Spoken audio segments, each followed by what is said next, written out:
Okay, so some of the stuff I'm going to ask, I don't expect an answer tonight. I'll cue you as to what that is, because some of these are really hard. So the first observation has to do with what's just been discussed. As long as we are assessed by the state with one test, and that's what we have to work towards basically to make sure that our campuses don't go IR, then we are constrained in the richness, I think, of academic offerings that we can give to our kids to a certain degree.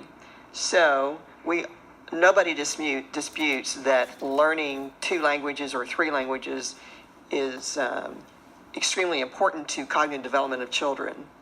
However, if you have a statewide test upon which campuses are rated A through F, et cetera, then, and you have limited resources, as we do in this district because of recapture to some degree, then it makes sense, in a perverse sort of a way, that a lot of your attention is focused on making sure those kids can pass that test in English.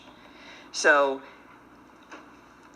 I struggle all the time because with this particular issue, because I value the fact that I have another language, and I know many of our parents value that too and want their children and deliberately enroll their children in our dual language programs and everything, but there is that constraint by the state. So the anger that comes because of that constraint, I think, should be directed towards advocacy, towards getting the state to change its mind. So that's one comment. Number 2, we are always in a churn with our statewide evaluations because the state keeps changing the standards, and you can't really compare.